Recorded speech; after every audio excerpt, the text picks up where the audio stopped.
everyone for tuning in for a little meetup this evening. Thanks for having us.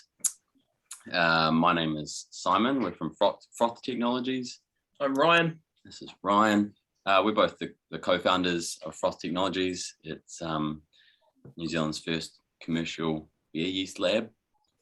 So yeah, we have both been in brewing in some way or another for about 10 years. Starting out as homebrewers like yourself, trying to make a tasty drop, or at least maybe a cheap drop, and then after that you work on making a tasty drop. And yeah, sort of I initially founded the Massey University Brewing Society here in Wellington, and we're doing sort of tutorials and beer events around that. I started a contract brewing label called Kakariki, and yeah, that was sort of being brewed at a brewery in Christchurch that Ryan was working at. So Ryan was sort of cutting his teeth as an assistant brewer there, doing all sorts of things, and even recipe development and one-off seasonal brews and stuff. So yeah, I was sort of my beers were being made down there in Christchurch, and so we thought about getting into business together. Perhaps a brewery even. Ryan moved up here to Wellington, being a sort of bit of a central spot for craft beer in Aotearoa. And you started working at Garage Project's Wild Workshop. That's correct. Doing the slow motion beers, barrel aging, sours, fruited beers.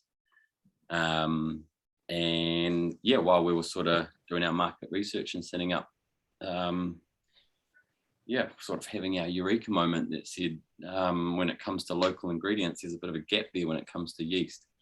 And so, yeah, Froth Technologies was born from that. So that's us. This evening, we're going to talk obviously about yeast, and we're going to, we've got a bit of a contents page here, which we'll show you.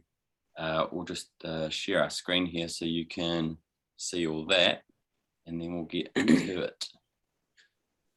Anything else you want to add there? Just I guess if we've got any questions, we'll do a bit of like a Q&A at the end of the presentation. So note them down or whatever, and we'll set aside some time to answer your queries. You can even write them in the chat if you want, and we'll look at those at the end. Otherwise, yeah, just jot it down. Green.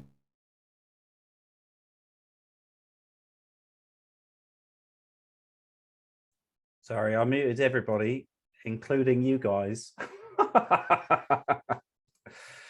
There you go. We're back. There you go. You're back now. Sorry. Sweet. Can you see our screen there? Give us a thumbs up. Looking good. Yeah, cool. Alrighty. Goodness, I have to move that out of the way. Sweet. So yeah.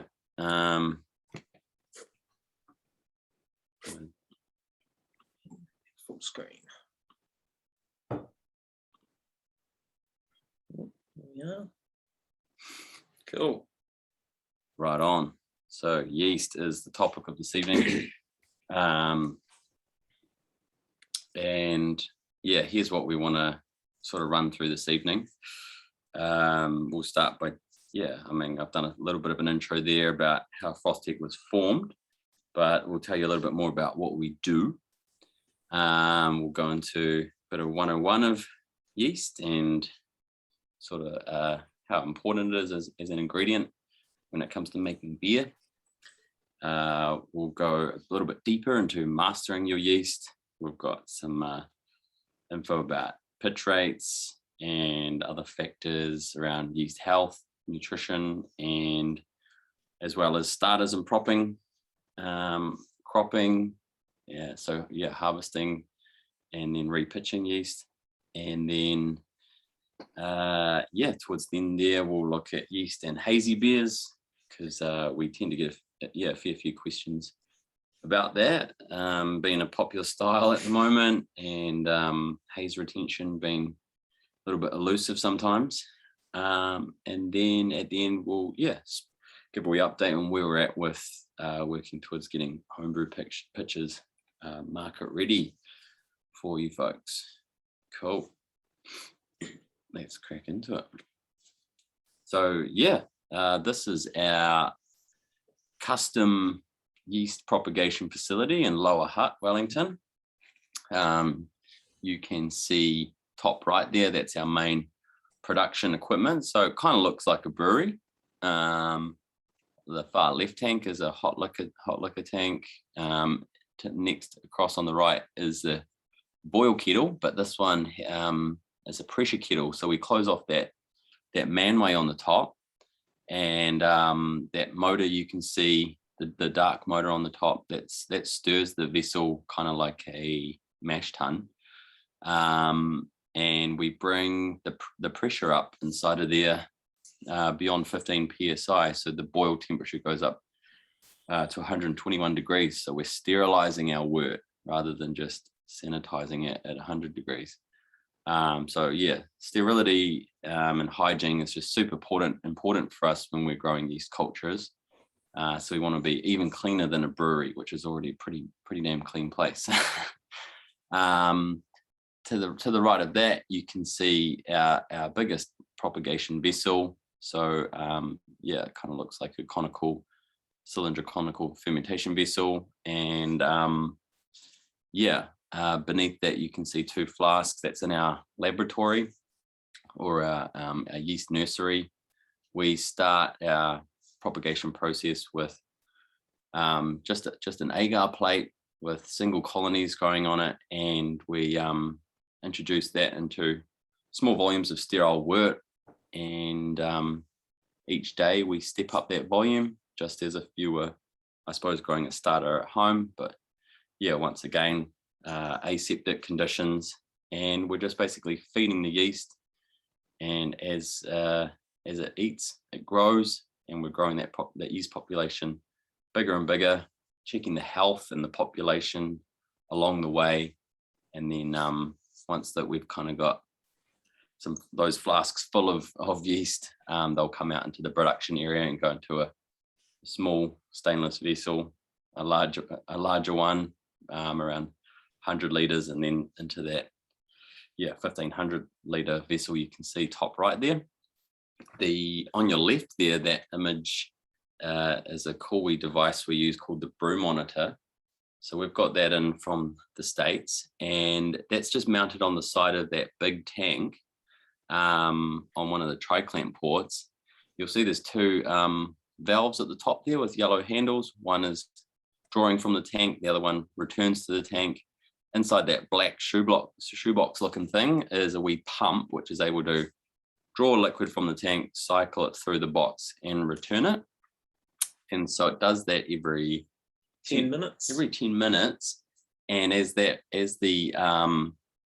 fermenting wort inside of the tank passes through the box, it's got a number of different sensors inside of it. So it measures gravity, pH, dissolved oxygen, pressure, conductivity, internal temperature, external temperature.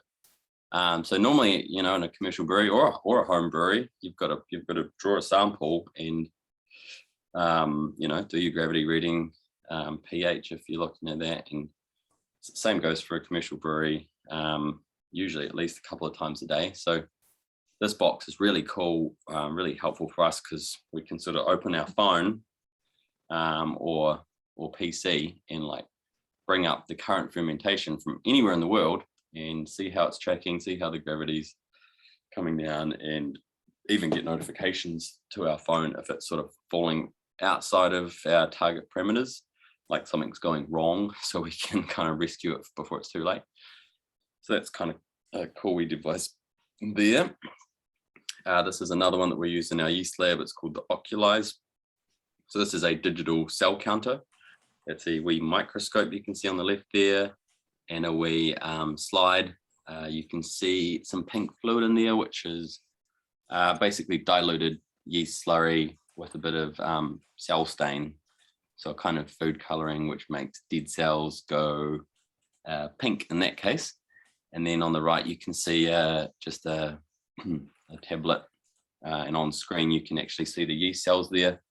and the software that comes with that is able to count the yeast cells, the live cells and the dead cells intuitively with AI technology. So it saves us doing the manual clicking over and over, and takes the human bias out of it. So it's, yeah, pretty cool digital cell counter there.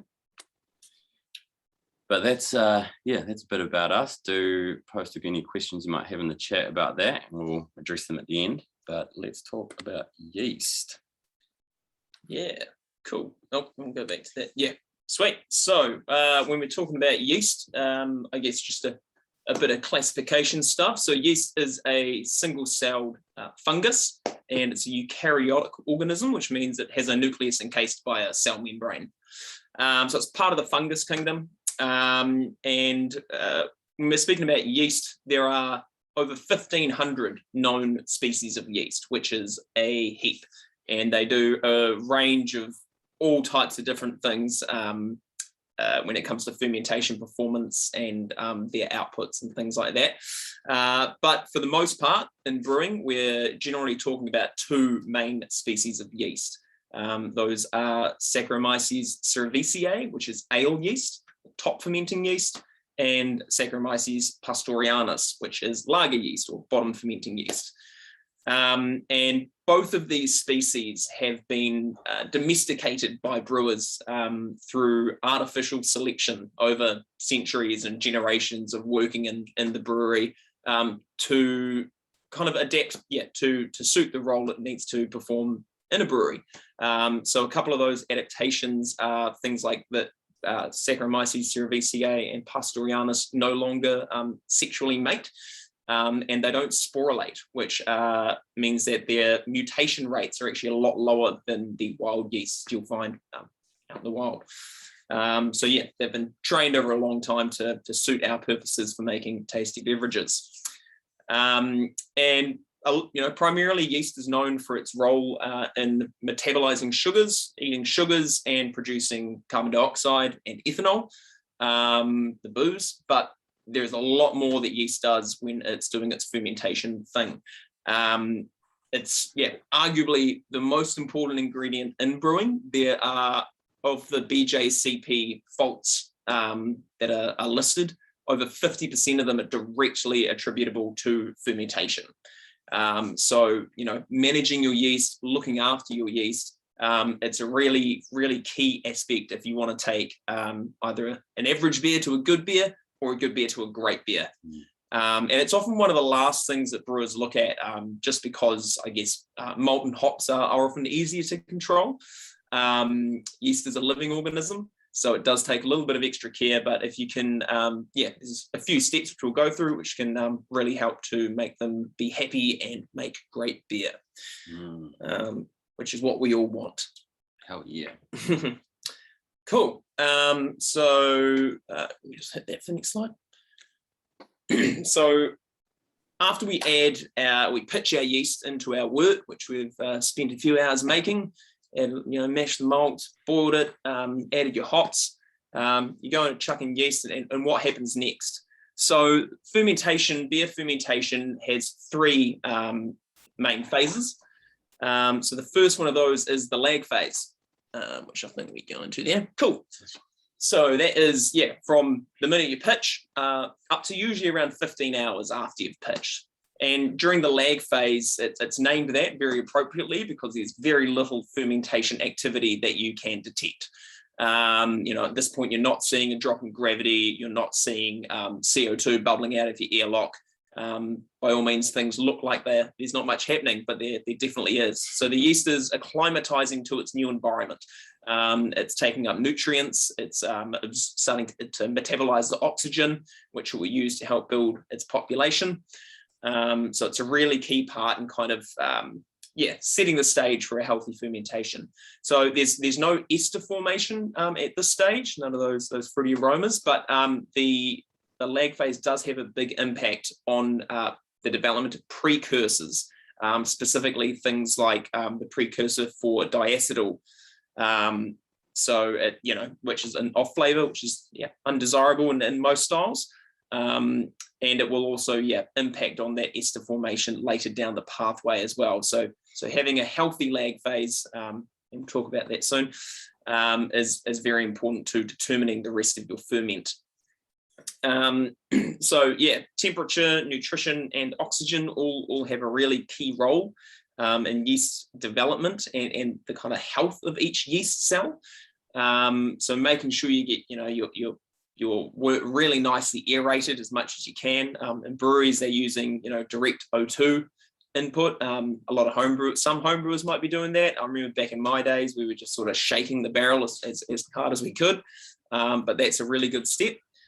Temperature is important.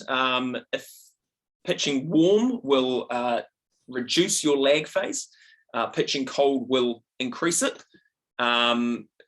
With a good pitch rate, though, you should be able to pitch basically at your desired fermentation temperature, and that will be give you a good outcome. If you pitch too warm and kind of speed up your lag phase too fast, it can end up having negative effects on your brew later on.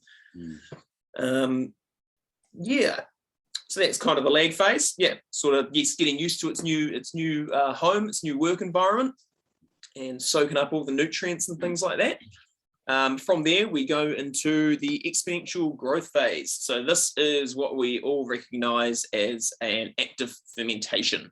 So at this point, the yeast has sort of gotten used to its environment and it gets cranking on eating the sugars, metabolizing, and growing its population.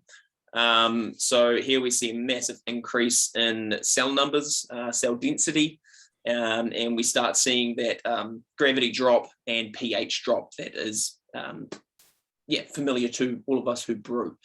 So at this point, we're producing a lot of carbon dioxide, which is coming out of the airlock. We're producing ethanol and we're producing those esters as well. When yeast is in this exponential growth phase, just a bit of, background on how the yeast works here. So it starts by attacking the simple sugars, the monosaccharides. Got that around the wrong way on that slide. The simple sugars like glucose, sucrose, and fructose. And then it moves on to maltose, which is the predominant sugar in wort. And it attacks the maltose by excreting an enzyme called maltase, which works to break down the maltose into simpler sugars that it can then digest more easily. And there's a lot of evidence to say that process of actually breaking down the malt sugars into more simple sugars is what gives us a lot of the characteristic flavors of a beer fermentation. So again, a very important step. So that usually lasts, from, when your lag phase finishes through to sort of 3 or 4 days after you've pitched, provided you've had a healthy pitch. From there, we go on to the stationary phase or conditioning phase. So this is from sort of 3, 4, 5 days through to basically when you either rack your beer into another vessel or you go to bottle or something like that. So at this point, the yeast sort of fermentation is all but finished or visible fermentation. So you're not seeing much of a gravity drop. Everything's kind of calmed down. There's no CO2 bubbling out anymore, maybe just a few bubbles.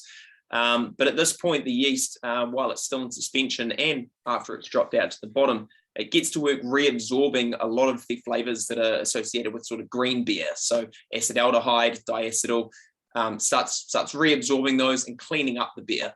So this is a phase that we really don't want to skip because it's really important for getting nice, clean flavor profile at the end. We start to see yeast drop out to the bottom, so flocculate. And usually at this stage, a lot of brewers will do what's called a diacetyl rise. So they'll let the fermentation go up by a couple of degrees just to help sort of speed this up and assist the yeast with their absorption of those kind of nasty, undesirable flavors. So if a homebrewer was to skip that, I suppose the key point here is that the yeast is able to clean up your beer because it's still in the vessel, right? Yeah. So if you say like chilled it or racked it off of the yeast too early, this can happen in a commercial brewery too. Once that beer is off of that yeast cake, the yeast isn't able to clean it up. So if you've got something like diacetyl or other off flavors, it's kind of hard to go back in time at that point, isn't it? Like when you don't want to skip that step, as in let your yeast finish, let it drop out into the bottom of the tank, and let that beer rest on there, because the polishing is already starting to happen in the tank. That's right. Nice. Yeah, cool. So that's kind of the sort of lowdown on I guess the fermentation process in a beer anyway. Blank slide. Cool. Sweet. So now we're going to mastering your yeast. So some ways that you can work to kind of really harness the power of these fantastic microbes to make the best brew that you can. Yeah, so hey, cool steps. Those 3 stages there, really, really nice, and like a lot going on there for just a little bit of slop that you're chucking into your brew. It's awesome to zoom in on that a bit better. So yeah, let's jump into pitch rates next. So pitch rates, one of the most important variables in determining successful and consistent fermentations. So when we say pitch rates, we mean that's the number of yeast cells added in proportion to your brew volume and starting gravity. So that's usually expressed in a number of million cells per mil per degree Plato. So I assume most folks will be measuring gravity in specific gravity, 1050, 1060. Plato is just divide that by 4, so 1060 would be 15 Plato. And so there's a good reason why we want to hit a good target rate, pitch rate, and why it matters. So as we can see on this slide, under pitching can bring up off flavor compounds like diacetyl, can increase the lighter fusel alcohols, so those boozy tasting or boozy smelling lighter alcohols, increase in ester formation, which might be something you want to do in a sort of controlled manner, but if you overdo that with your underpitching, you can get excessive ester formation, volatile sulfur compounds, higher terminal gravities and stuck fermentation, so the yeast just kind of conks out before it's even done the job. So we've got lower alcohol and thicker, sweeter beer, and then an increased chance of infection because in those crucial early stages of fermentation, we're wanting our introduced yeast culture to be the dominant that grows its population and completes fermentation. If you're underpitching, there's a risk that foreign microbes that may have contaminated kind of get ahead before your yeast and cause an infection. The other one on the flip side is overpitching. So very low ester production, very fast ferments. So if you're kind of charging through it too quick, your pH can drop too rapidly, and that can kind of shock the yeast. Thin or lacking body and mouthfeel, autolysis, which is kind of yeasty profile, and that's basically yeast cannibalism. If you didn't already know, it's how Marmite's made. So not a profile you want to have into your brew. But when there's so much yeast and not enough food or wort to go around, they can start to munch on each other, and with that as well, poor head retention. So as a general rule, inconsistent pitching is going to equal inconsistent beer, and vice versa. If you can try and be somewhat precise in your pitching methods, and you're trying to replicate that awesome brew you did last time as part of your winning recipe, your yeast pitch rates are going to be part of that. So what pitch rate should I be using? Well, these are the recommended pitch rates that we use here at Froth Technologies, and that we recommend to commercial brewers. These are kind of the industry standard best practice pitch rates. And this is backed up by science, backed up by research. And so I suppose this pitch rate is, these pitch rates, you've got lower gravity ale, higher gravity ale, and then lower gravity lager there. This is trying to hit that sweet spot between under pitching and over pitching, where the risks of off flavors and infection are reduced, and the production of beneficial flavor compounds and good fermentation performance are achieved. So yeah, you know, not too much, not too little, not too little. This is the sweet spot here. So this is that formula you can see there. We mentioned earlier. So in a lower gravity ale up to 1060 gravity, 0.75 million cells per mil per degree Plato. So we've got a video here where we can kind of, there's a time lapse with a few different fermentations of the same wort with different pitch rates. So it's a good way to sort of visualize there in glass carboys how that impacts the brew performance. Here we go. So this is from our mates over in the US, Imperial Yeast. They share the same recommended pitch rates as us. There is a bit of variance out there, but we've, when it comes to recommending the best pitch rate, we've gone for the best. The best, you know, why would we recommend anything less? Cool.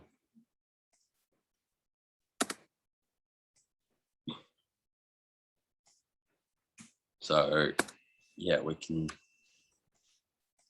assume I can see this part on.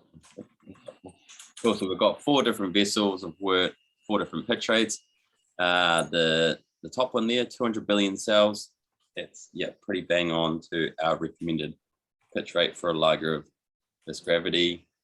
Sorry, yeah, nail of this gravity. This one's 1059 starting gravity. And then we've got a 0.54, 0.36, and a 0.18. So let's see what happens.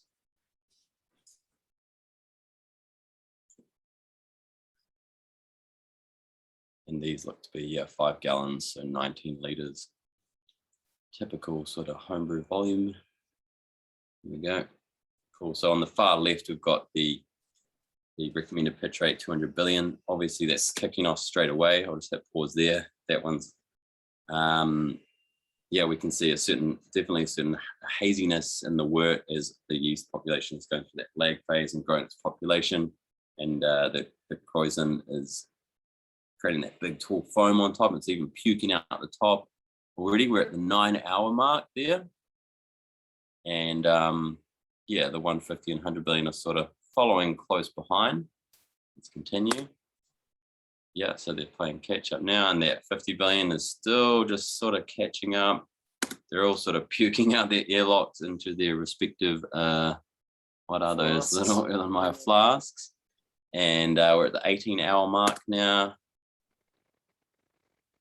24-hour mark. So they're all looking kind of similar at this point as they're at peak fermentation, but now we're starting to see at the sort of 1 hour, 1 day, 16-hour mark that the 200 billion on the far left is, you can see it's starting to finish up its fermentation. We're starting to see flocculation, and the yeast is starting to drop out and starting to clean up, while the others are still sort of just chugging along. So we can assume for sure that like the one on the far left there is probably chewed through a good amount of the gravity points by now, and then the 50 billion on the right is definitely still just sort of chugging along through them.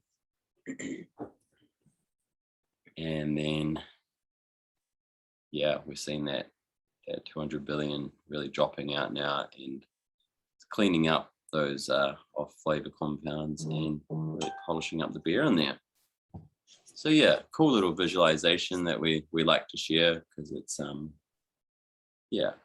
not something we would usually maybe do at home, but it's cool to see it go down like that. Right on. I'll jump out there.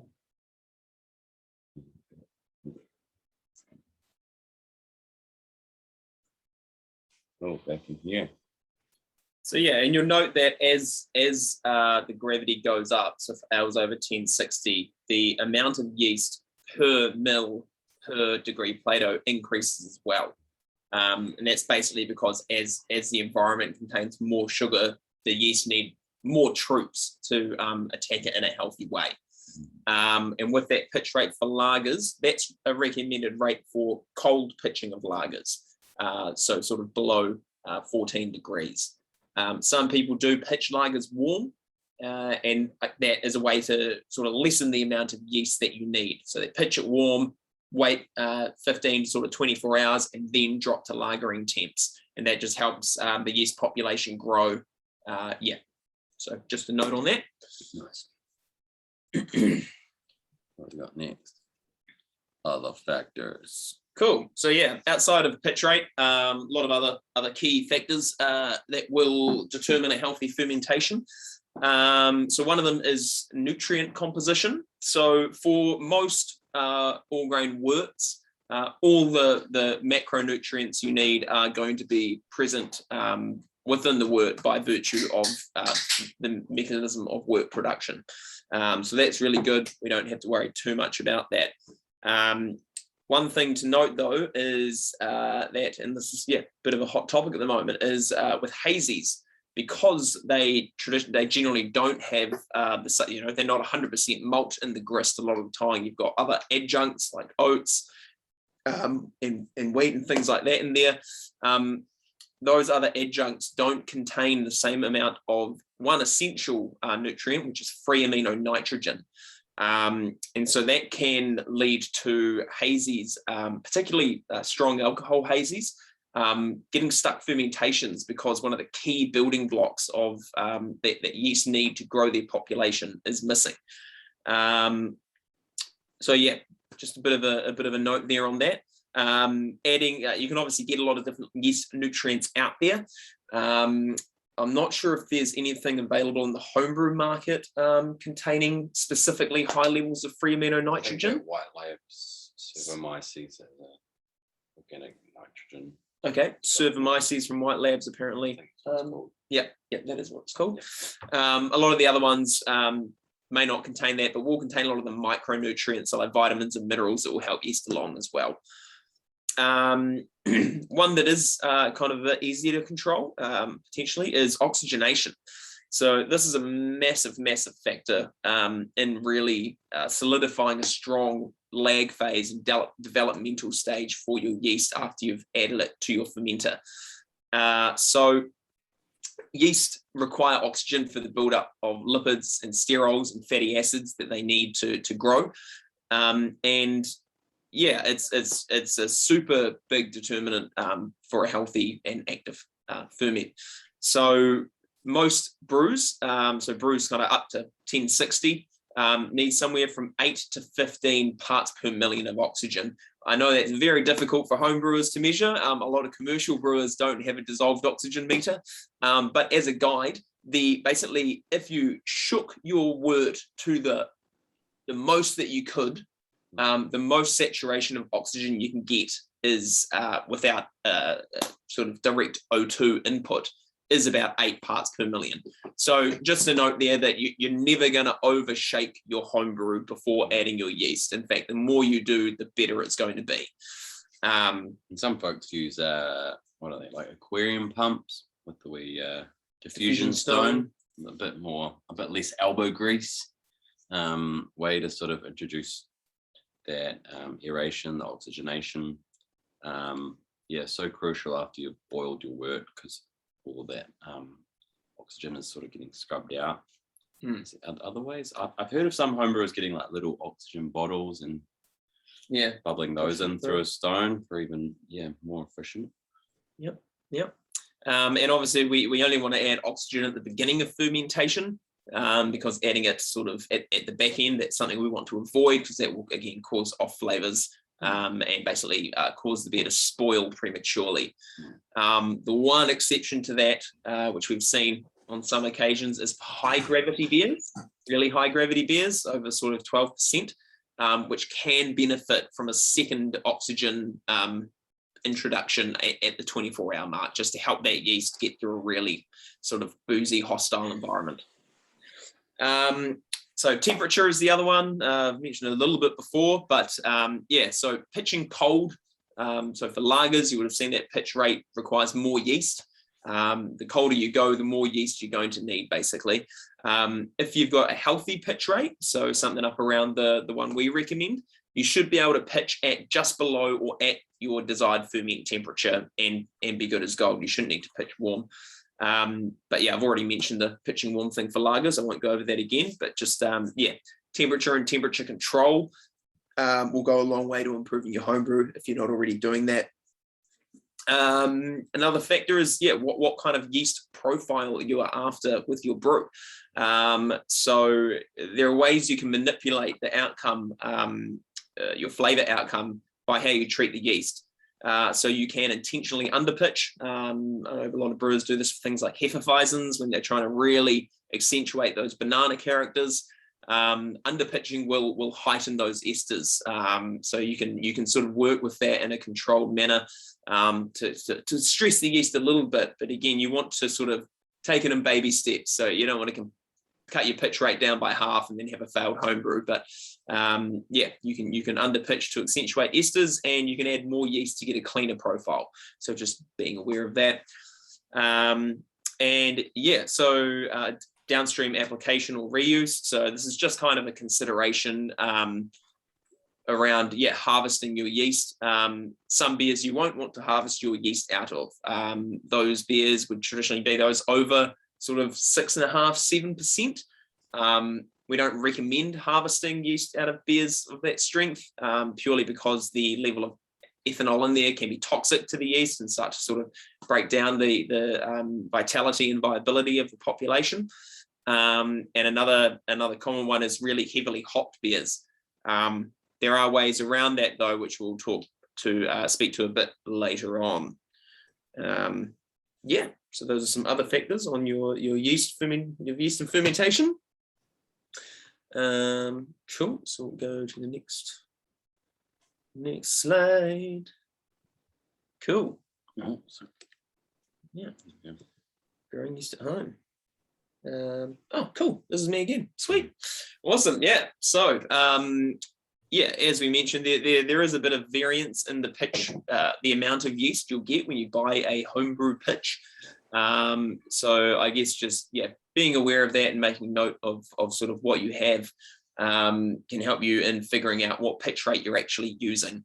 And one way that a lot of people deal with not having enough yeast in a homebrew pitch is by growing it up further through a starter, which is really good practice in a lot of ways. It's going to revitalize your yeast population if it is slightly old.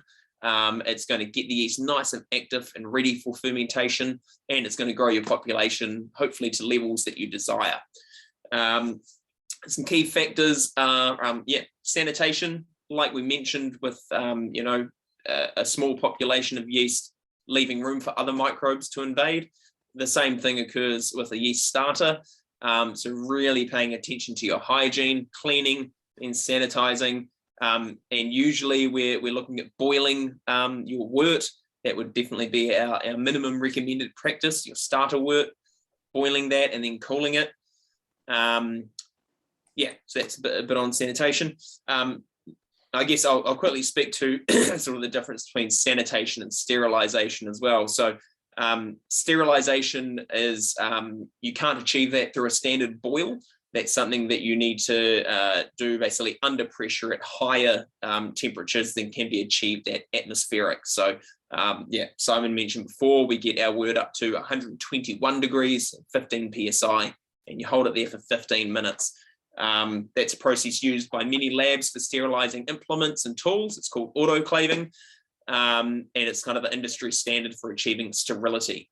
That's the ideal. You can achieve that at home if you have a pressure cooker, but other than that, just really paying attention to your sanitation and using good practice is going to really help you. Sand. Yep, star sand's always a good one. Yeah, alcohol, ethanol. Yeah, Meths. high proof booze is good. Yeah, I've seen people using meths because apparently in New Zealand it doesn't have the methanol in it. It's Right. just got a bittering agent, so you can buy just meths from the supermarket and use that in a spray bottle, and it's not going to be bad for you. Cool. Yeah. So the other factor is knowing how much you're growing. And this is very difficult without sort of having a microscope or a basic lab set up at home. Luckily, there are a lot of calculators online, yeast pitch calculators. So I would recommend going and Googling some of those, Brewer's Friend or Mr. Multi. And yeah, they let you kind of input a few other factors as well, such as how agitated the yeast is going, the slurry is going to be, which will help you figure out how many starter steps you need to get your desired pitch rate. Yeah, and so some of the keys for effective population growth, as I mentioned with the fermentation, oxygenation. O2 is a big factor in growing yeast population. So when we're growing a starter, we want to keep a fermentation in an aerobic environment, so fully saturated with air as much as possible. And that will basically keep it in the lag phase we talked about earlier and stop it from getting to the stage where it's producing ethanol at a high level. And we want to do this so that it focuses on growing healthy yeast cells and not eating the sugars and fermenting essentially. So yeah, one of the best, I remember when I was home brewing, I used to sort of I had a flask, which was great. Highly recommend you getting a 2-liter flask or something. Back then I only had sort of just used to shake it up as frequently as I could. That's a good practice. It's better than leaving it sitting stationary. The best practice, if you are growing up starters at home, I'd highly recommend getting a stir bar and a stir plate. You can find them on AliExpress and some homebrew shops here. And having that at a really good spin, getting a lot of O2 introduced will really help you with growing healthy yeast starters. We use them at the lab, in fact, Froth Technologies. Yep, sure do. Do a good job. Yeah. So yeah, again, you can sort of, with your starter wort, you want to ideally have good nutrient composition in there. So adding additional nutrients is something I would encourage for starters. Just follow the dosage rates on whatever yeast nutrient you get. Ideally one, again, with high free amino nitrogen content, because that's a key building block. So yeah, just keep that. Free amino nitrogen, also called FAN, is sort of a real key for healthy yeast. And yeah, temperature. So you want to ideally grow your starters at a temperature similar to what it's going to be pitched into in the beer. The earlier you can start acclimatizing your yeast, the better. And yeah, that's just some key tips there. Awesome. Cool. Sweet. So I'm gonna speak to storage and reuse next.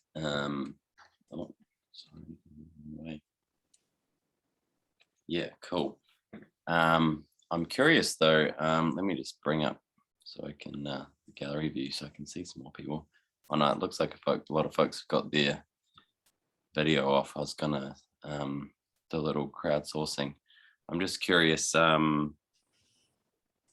if yeah, folks out there, give us a wave if you've used dry yeast before. Yeah, here we go. Cool. How about, have you used liquid yeast before, like white yeast or white labs? Cool. Have you ever yeah, cropped or saved or harvested some of your yeast slurry from a previous brew and then used it for another brew? Oh yeah, a few hands there too. And is anybody sort of like, I suppose, banking that, like keeping jars in the fridge and growing up starters?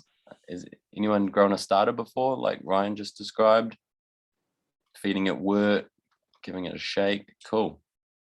That's cool. Just doing a little crowdsourcing on people who've used liquid yeast before and if they've cropped it before. Cool. So Make sure you guys allow a bit of time to tell us about your products and everything. 'Cause I have no idea the products that you guys sell and where to buy them and stuff like that. So allow yourself a little bit of time for that. yeah, cool. We've got a little bit of time for that at the end. Okay, cool. So we'll All give good, an mate. update on that one. Thank you. So what's that? You're filtering out the lazy bastards here. Right on. So yeah, harvesting and repitching. Yeah, cropping and reusing. So when it comes to cropping your yeast after it's had a first go at fermenting your wort, it can be a good idea for us to harvest that reasonably healthy slurry and give it another go and another brew. Obvious benefit there is if you've already bought that first pitch, you can spread that cost across a number of brews if you can harvest and repitch it. The other factor is that you can actually see enhanced performance from your yeast. Like it's come from a yeast lab when you've got it. It's had to get to you. It's maybe experienced some temperature fluctuation from the homebrew store to the shipping to your fridge. So actually it's like sort of second or third generation that the yeast is at its peak performance. It's got acclimatized to your brewing environment. It's got acclimatized to wort and booze and hops. And so if you're able to crop and repitch it, you're actually getting it to its peak performance around that third generation. And then off the other side of there, it starts to sort of deteriorate and start to sort of mutate and gets to a point where we can't just keep using it forever and ever. We need to get a fresh pitch. Flocculation and flavor compound production also enhanced in those second and third generations. Obviously with that comes some risk. Like if you're opening a yeast packet and just tipping it in, that's a bit less risky than say cropping some out of your vessel and storing it. But certainly not risks that can't be mitigated and managed. Sanitation is key. Sanitation coming up there once again, something we're all already familiar with when it comes to brewing.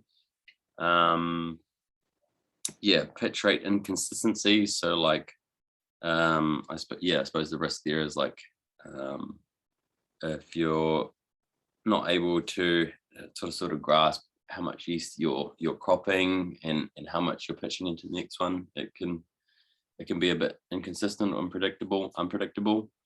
That may or may not be of concern to you. Low viability, so that can come from like harvesting out of a really strong beer, so a beer sort of above 7% alcohol. Can just lead to sort of puts the yeast under additional stress through toxicity. Basically, it's not to say you can't do it. A lot of commercial breweries mainly brew beers over 7%, so they have no choice. But I guess it's just the longer the more generations you would have yeast in higher gravity beers, the higher the chance of a low viability coming out. Yeah, likewise, if you say weren't storing your yeast responsibly or in good condition, you would start to see low viability there too. Like if it wasn't in the fridge or something like that. And just in case anyone doesn't know, so when we're talking about yeast viability, we're talking about the percentage of cells that are alive and dead. So that's usually measured under a microscope by staining the cells. The dead ones uptake the dye, and we can see how many are alive and dead. And so the freshest of the fresh yeast that's coming out of our tanks into jugs is typically like 99% viability. So 99% of the cells are alive. And with the decay of time, just like our own bodies are slowly aging, as does yeast cells, and so that viability drops over time in percentage. Key considerations around that. yeah, once again, hygiene, sanitation. So just like anything that is going to touch your yeast slurry needs to be clean. That includes your hands, that includes spoon. So yeah, a good homebrew sanitizer once your things are clean, soaking them in sanitizer like Star San. Or ideally, like Yeah, boiling like glass vessels and metal things. If you can boil them in water for 10 minutes at least, that's that would be the probably best achievable practice at a homebrew level. Yeah, just that time factor where if your yeast is going to be in there for more than, for a little bit of time, you want it to be as clean as possible. Another good just consideration is when you are harvesting yeast or sort of looking at handling yeast, try and minimize the amount of draft.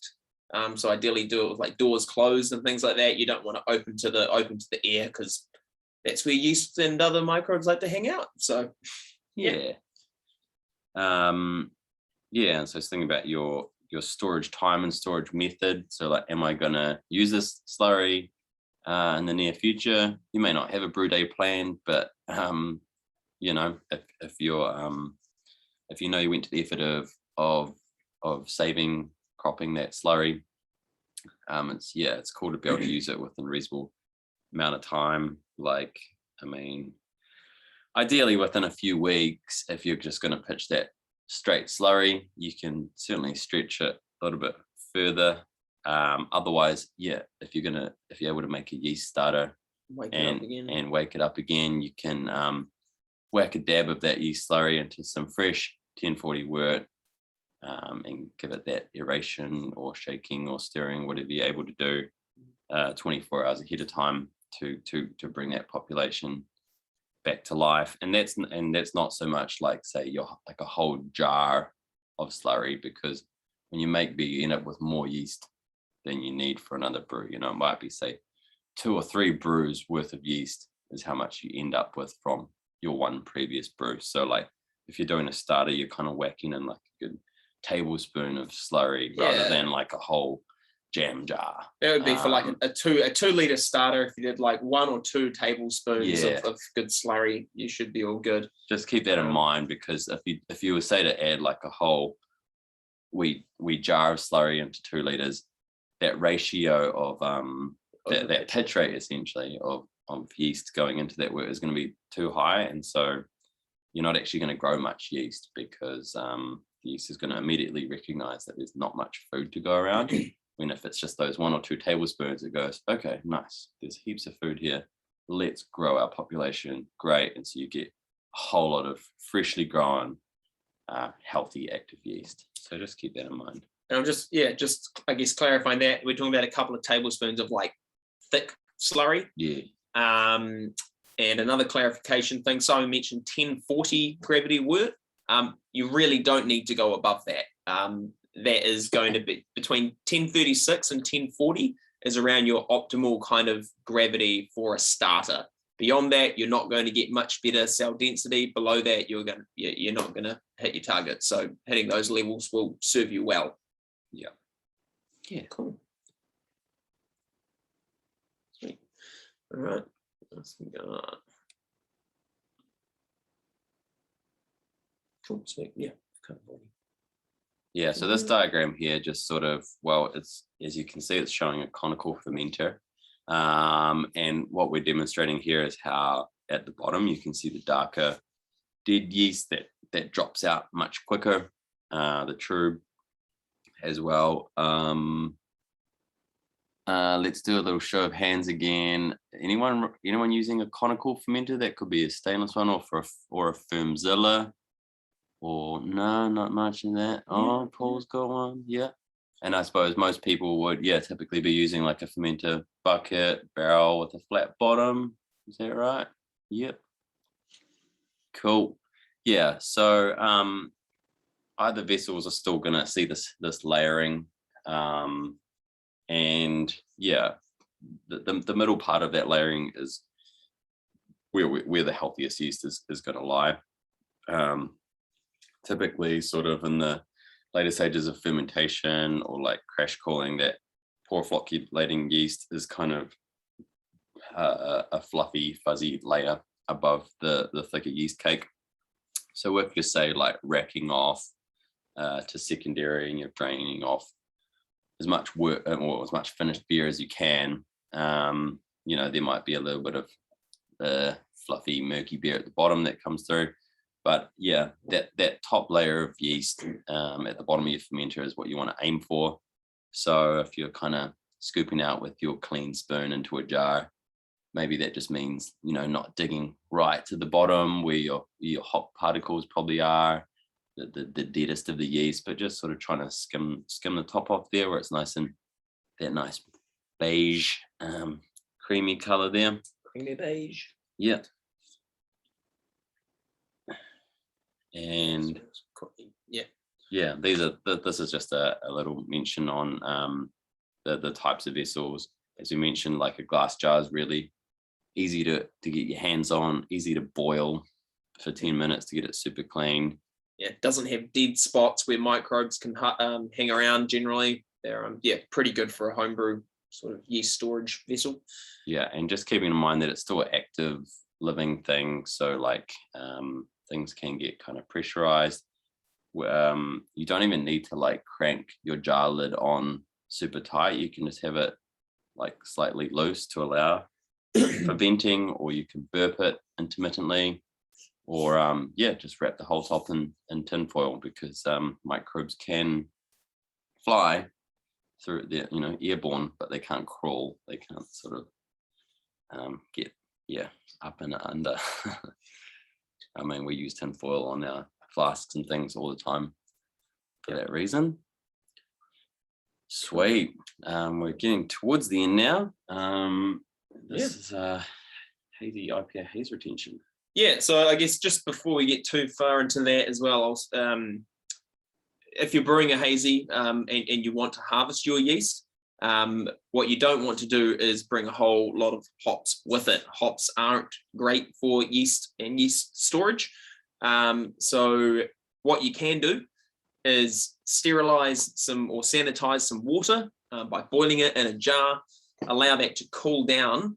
And if you've harvested some slurry that is contaminated with hops because of it's all in the same vessel, it's likely to happen.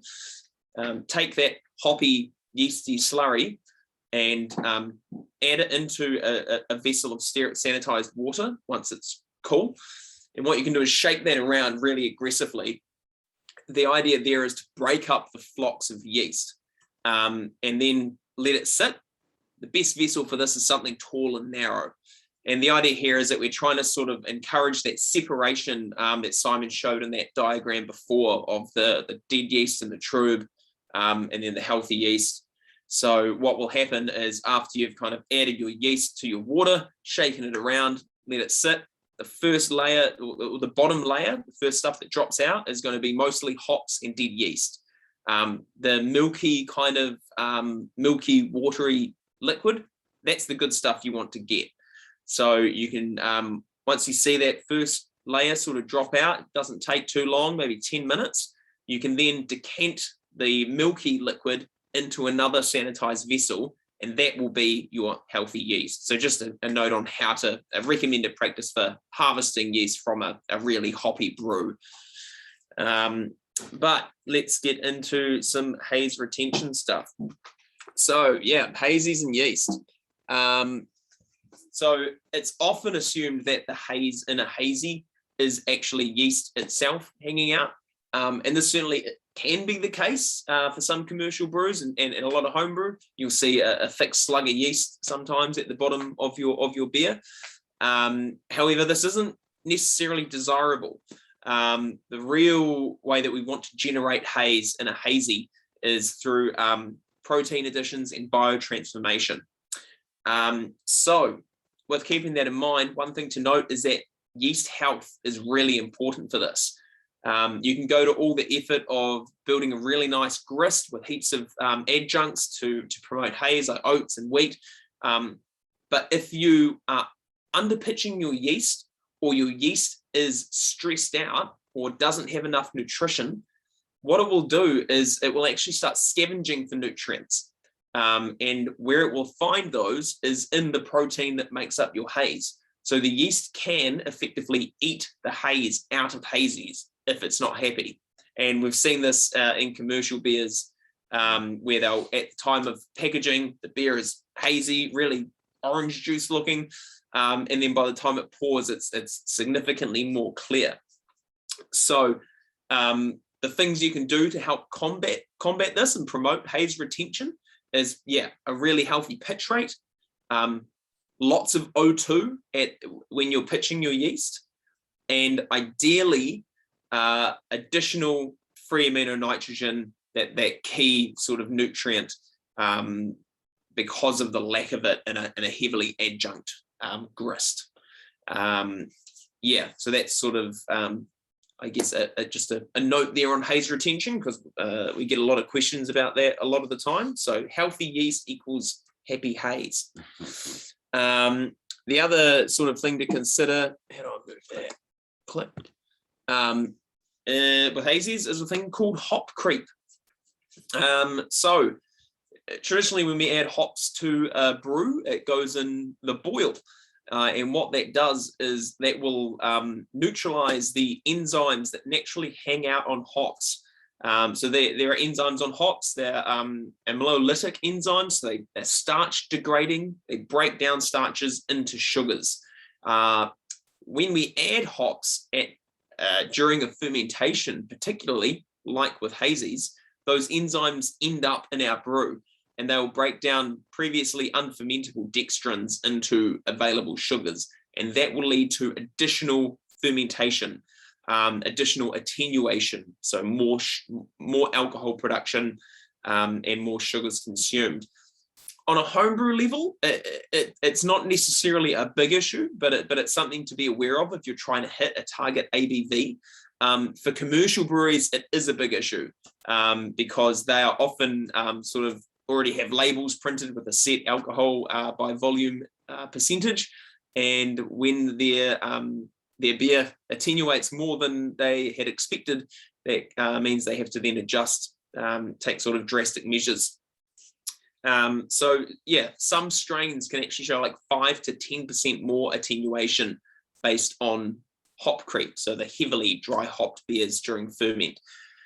Unfortunately, there's no real great way to kind of manage this. It comes down to kind of exposure time of hops and the amount of yeast and the amount of hops in a beer. So that's why hazies is such an issue.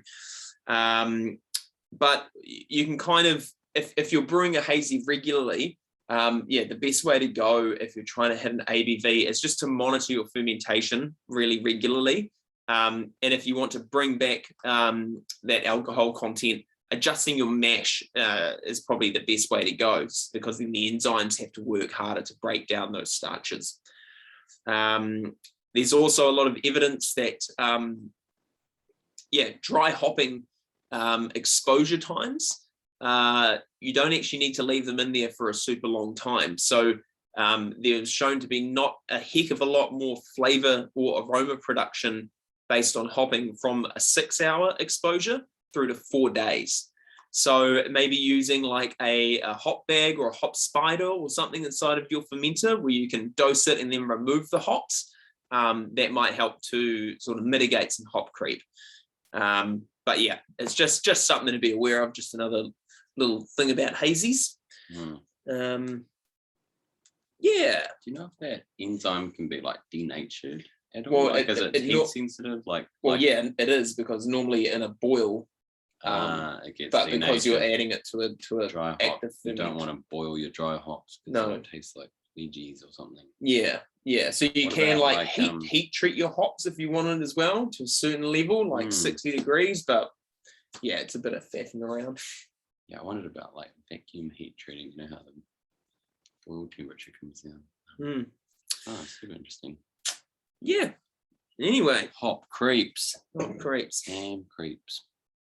Cool. Oh shit, there's us again. All right.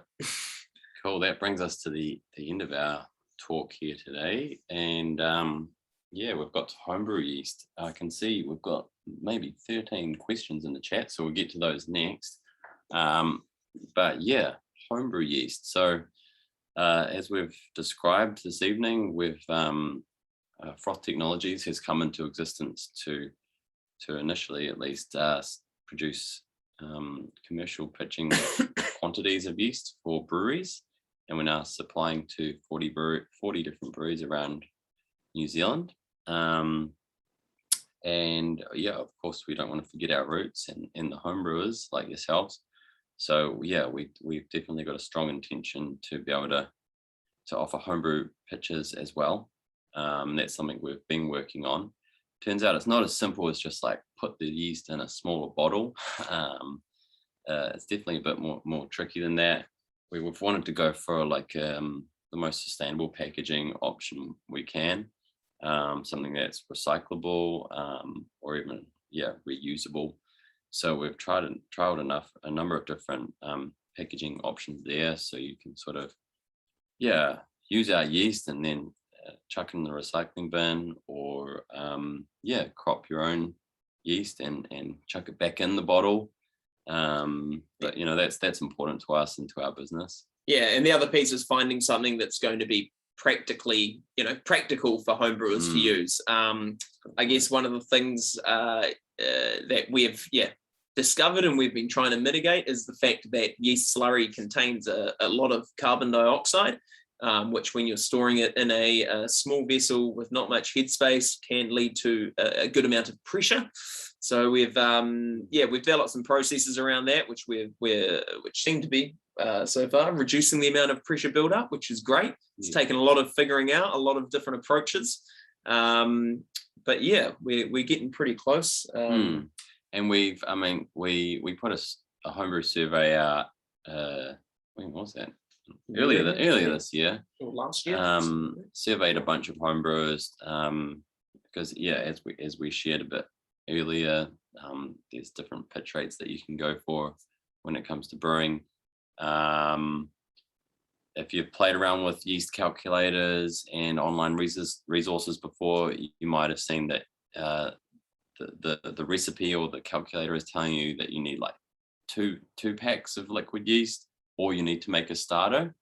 What we're aiming for is basically one pack, which has got 2 packs worth of yeast inside of it. So you don't need to make a starter. You can pitch it straight in, and it's kind of enough to ferment like 19 liters of sort of 1060 wort, or like 23 liters of sort of 1045 or something like that. Like, it's got good wiggle room. That's with hitting those best practice pitch rates, which is what we encourage to our commercial brewers and what we want to help home brewers do as well. So you could still grow a starter if you're, say, wanting to make a 10% imperial stout or whatever. But yeah, our idea there was like, why make a homebrew pitch that is like about halfway as much as you need when we're seeing some inspiring yeast labs out there in different parts of the world that are doing those direct pitch options.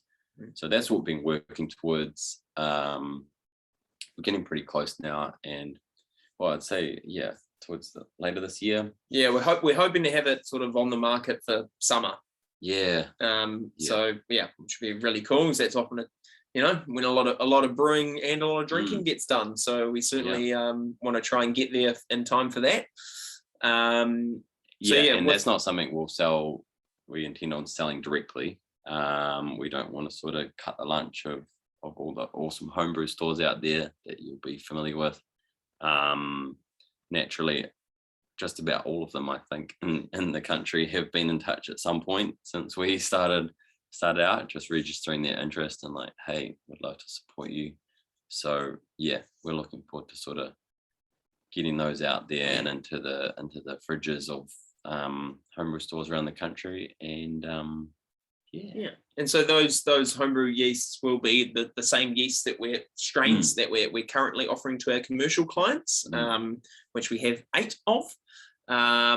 So they are kind of industry standard strains. So we've got an American ale, we've got a hazy yeast, we've got a couple of English ale styles, we've got a Belgian wit, a German lager, a Czech pilsner, and I think that's all we've got at the moment. We're hoping to bring more strains on at some point in the future, but just have to keep juggling what can fit through our production facility at the moment. So and we're also working on a an R&D project with Callaghan Innovation, which is our New Zealand wild yeast project. So a couple of years ago, we went around the country to a few different spots, right up in Northland, Hawke's Bay, and the west coast of the South Island.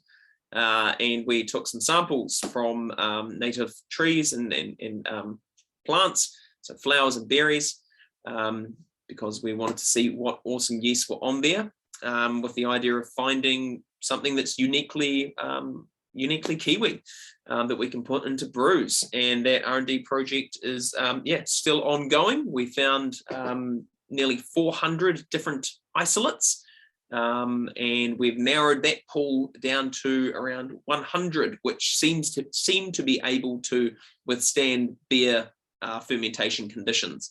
So yeah, that's still a work in progress, but we're hoping to find something super cool from that. So just a bit of an update there as well. Yeah. Cool. So we've probably taken enough of your time so far. That was awesome. Thank you. Can you just stop your screen share, Simon? Yeah. Very awesome. Thank you so much. That was very, very cool indeed. And lots of questions, as you say. Yep. Yeah, we'll try to chop through them quickly so we don't keep people good. long. But good. Cool. Right, go on then. You read them out. Off you goes.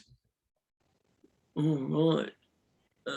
Are we utilizing a tilt or something else for gravity measurement? So yeah, we covered that earlier. We're using that brew monitor device, which gives us real-time fermentation monitoring on 7 different parameters. So essentially a souped-up tilt. Yes. Well, Paul's obviously played around with some Kvike yeast, mentioning that can fully attenuate in the same time as lag phase for some yeast. Yeah, totally right. It's incredible stuff, that. And yeah, once again, naturally selecting for those fast and warm fermentations there in Scandinavia. Very cool.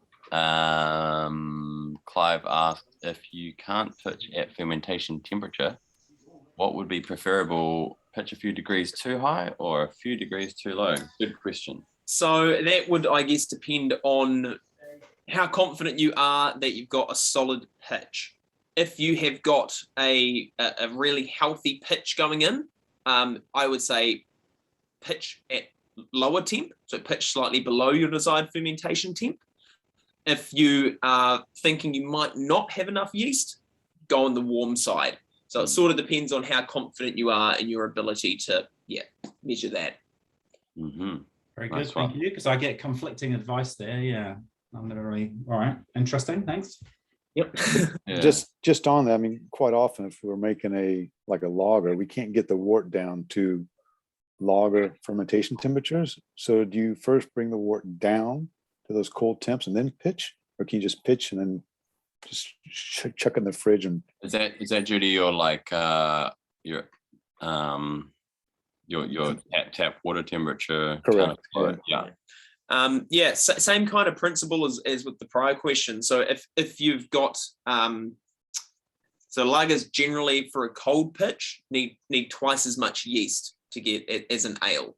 So if you're working with an ale amount of yeast, so or just like a single or a couple of homebrew packs, I would say, pitching warm is what you actually probably want to do, just to get that yeast to grow the population, and then, as you say, chuck it in the fridge and cool it down. Like 17, 18.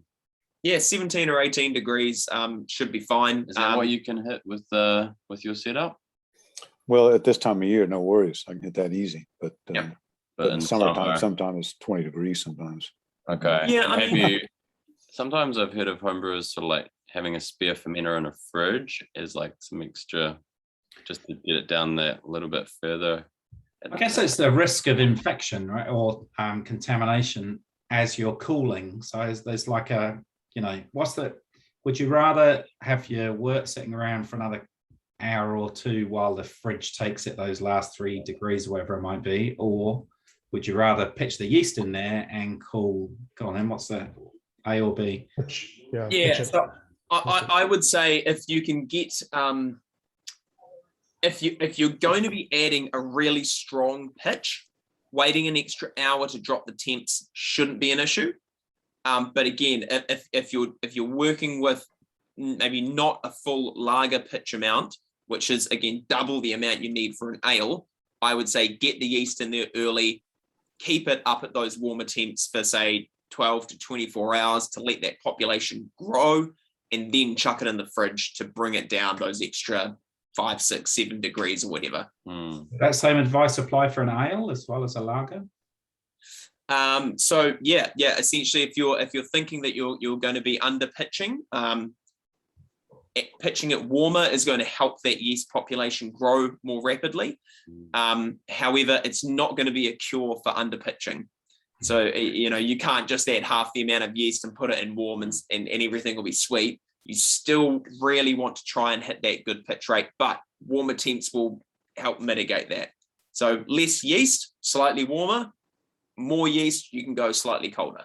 And we're talking like sort of a few degrees of adjustment here, not like 28, bring it down to 20 sort of deal. I mean, it's that always that sort of 2 to 3 degrees of trying to hit that pitch temperature straight out of the after cooling, No, that's the one. Sweet as. Kevin has asked, can you talk a little more about cold crashing and fermentation? Sweet. Anything in particular about that, Kevin, or you just want us to riff? Might need to turn your mute off there. Oh, here we go. Yeah, I'm not sure what you mean by cold crashing the fermentation. Oh yeah, cool. Yeah, so that usually refers to like fermentation is complete, the yeast is dropped out in your tank, and we're sort of at the 10-day mark where it's cleaned itself up. In a commercial brewery, you'll set the tank to a colder temperature, crash cooling. At homebrew, folks, if you've got your fermenter in a fridge, you might set it to cool. I assume there's a few different ways. Oh, so you're meaning like for clarifying the beer? Actually chilling it down to 2 degrees. Or colder. So crash cooling is just rapid drop of temperature is what we mean by that. So chucking it in a fridge and bringing it down to help clarify it out at once it's finished. Oh, okay. Yeah, I thought you meant something else. Okay. Yeah. Yep. Sweet. What are the main precursors to yeast-driven off flavors besides temperature? Yeah, so I think we covered that a bit there with fermentation-driven. Yeah, under pitching, poor yeast health, not enough oxygen. Yeah. So poor nutrition. Anything that causes yeast to feel stressed in its environment is going to make it sort of work harder, and it's basically going to sweat more, and it's going to sweat out those precursors. So the big ones are under pitching. That's probably the one of the most significant. Oxygenation. If you don't have enough O2 or aeration in there, your population isn't going to have what it needs to grow, and so it's going to start sort of again scavenging around for things and working hard. Going too warm on a ferment can cause stress as well, or big temperature fluctuations. So ideally, once we pitch our yeast, we want to not have it rise or cool too rapidly, because that can sort of shock it and just cause it a bit of stress. And then nutrition as well. So those would be the big ones that will cause fermentation driven. Thanks for that. What are your thoughts on over-oxygenation? At a homebrew level, you're going to really struggle to achieve that. If you are directly injecting pure oxygen, you can do that. But even at a really solid flow rate of oxygen, you're going to struggle to over-oxygenate. I did mention earlier in the talk, if you're aerating, so just shaking or somehow injecting air, not pure oxygen, into your work, the maximum saturation you're going to achieve is 8 parts per million, and that is kind of happy conditions for yeast. Yeah, nice. Question here about non-malt ingredients. adjunct as part of the grist starting to be of concern So what is it? for lower fan levels. So what percentage? It's kind of just like a sliding scale, you know, like the more barley you take out and you replace with oats, yeah, the less fan you're going to have, and then the higher gravity is you sort of exemplifying that stress. I know like New Zealand has pretty good quality malt as well. Base malt in particular is has the highest fan content. Yeah, fan levels are high. I just wondered sort of what percentage you sort of start working at before you start worrying about it. And what, do you have a target goal for fan levels in a beer? Yeah, I mean, it's not something. I mean, We it's have easy target- to determine because you'd have to get like your work analysed. I mean, we have really is not- high target fan level for our yeast propagations because we're just really wanting to push that population growth. I would say, yeah, in terms of percentage non-malt, I'd say you'd be able to get away with like probably 25-30% with that. Like, provided you're using a good base malt, it's a significant portion, you should be okay. Obviously, it's also in relation to those other factors like oxygenation and things like that as well. Supporting your yeast health. Yeah. Yeah, not a major one, but just, something to think about. Yeah, I don't think it's so much of an issue for home brewers because a lot of them aren't using pure, they're using more complex nutrients and things like that. When they do use it, they'll use, Y yeast nutrients or one of the more rounded Lallemon. They're not sort of just using, cheaper commercial sources. Yeah. So you should be good, provided you're adding some kind of nutrient and monitoring those other conditions. You're doing the right things. Yeah. Nice. Next question is, do you recommend using a 1050 unfermented hopped wort from a previous brew for a starter? Yeah, totally. So I mean, 1040 was the recommended baseline there. But yeah, if you're making wort on your previous batch and you want to set some aside, I've definitely seen that done before. You obviously just got to set it aside in a way that it's not going to start fermenting on its own. So you'd want to be using it pretty rapidly after wort production. Yeah, unless you were sterilizing it. Pressure cooking cans of wort, and so you've just got it on hand. The other piece, what would you say about, say, bottling it and then bringing it out and boiling it, watering it down to 1040? It's likely it's going to start fermenting unless you're able to sterilize it. Yeah. Okay. So if you bottled it unfermented, even if you've sanitized your bottles and stuff, put it in the fridge. Putting it in the fridge will arrest it. You could still probably going to start, but it's definitely going to start to build pressure, and it will be a mark as to whether it builds enough pressure to pop. Okay. All right. Yeah. The other thing there on that question is around the hopped wort. So you wouldn't want to use a highly hopped wort. So sort of maximum kind of like 10 IBUs. Up to that level is actually a really good thing for yeast starters because it will prevent 10 IBUs will help inhibit the growth of spoilage organisms like lactobacillus, which is something I probably should have mentioned in my tips for starters, but I didn't. But yeah, a little bit of hops to around 10 IBUs is a good thing in starters, but above that, you start to go in the other direction. Thanks very much. Great. No worries. Next question, at a homebrew level, do you have an opinion of harvest versus overbuild? When you overbuild your starter and hold that over rather than actually harvest off the cake. Yeah.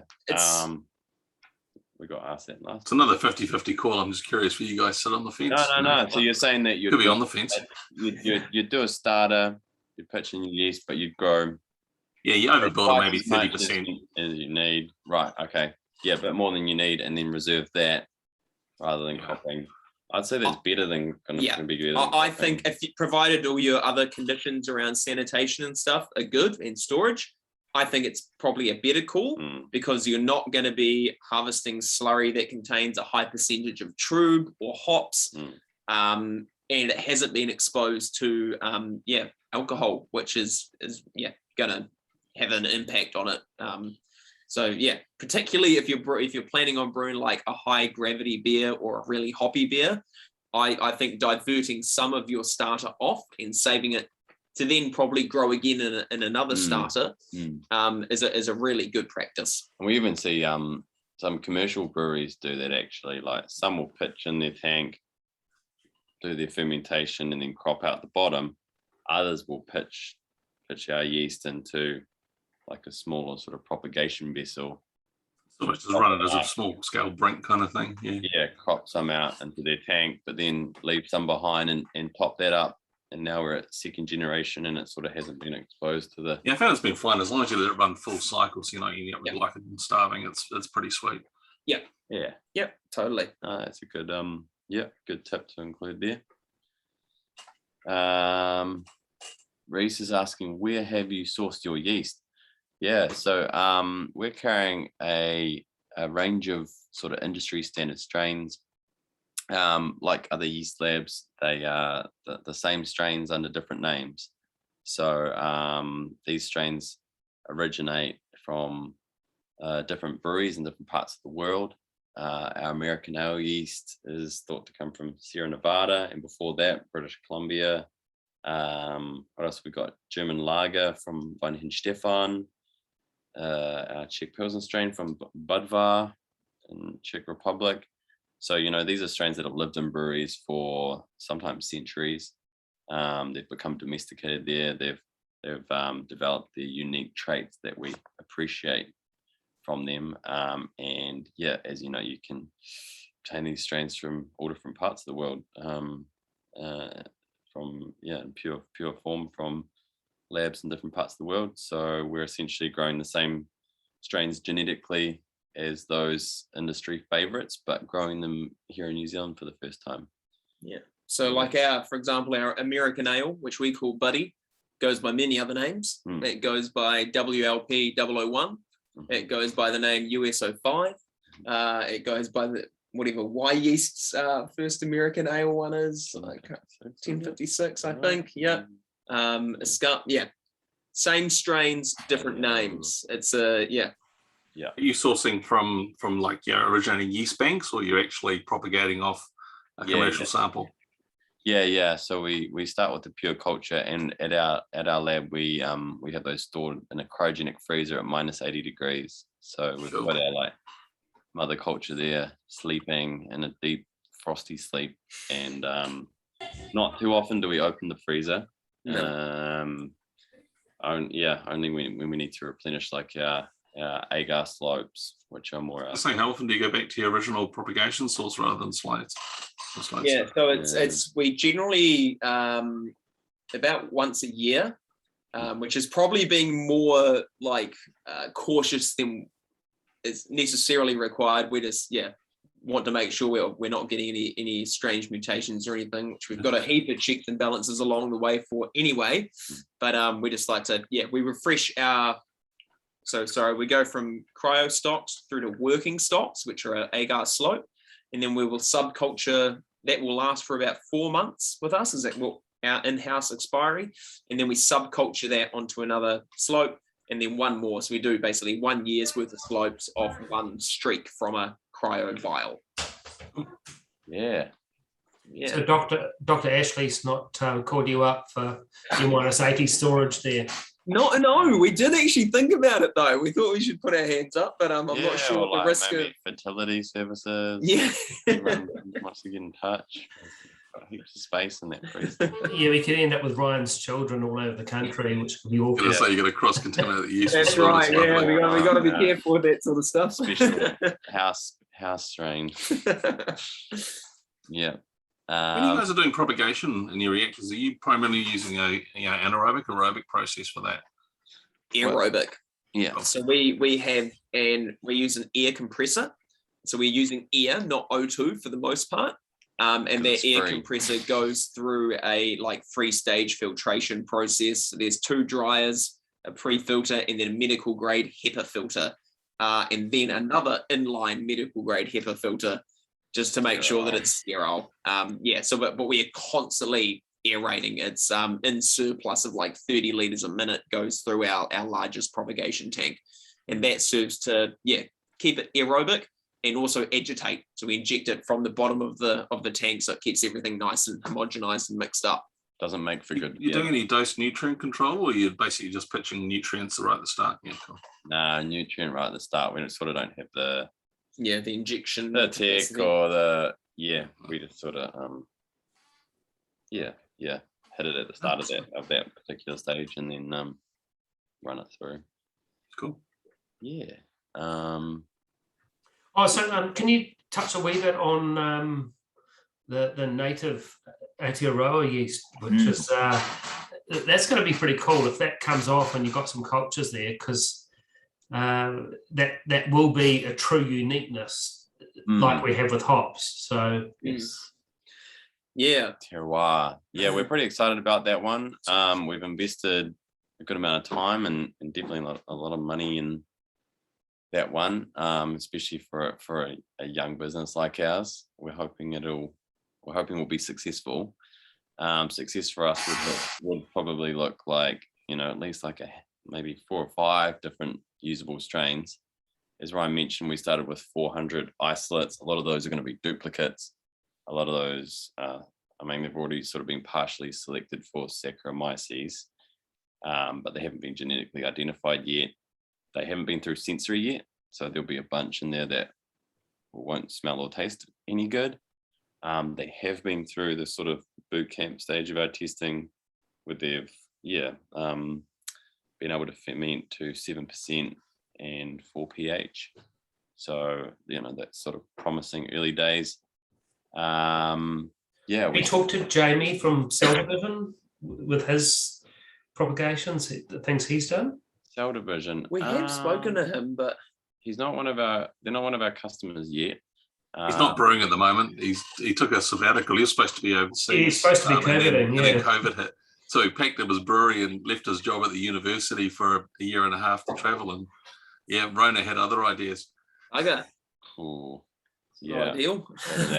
But he's isolated like a homegrown sort of thing, and his parents have fruit orchards and things. So he's isolated stuff which is truly worthy and making really nice Belgian style beers out of. So be worth the chat.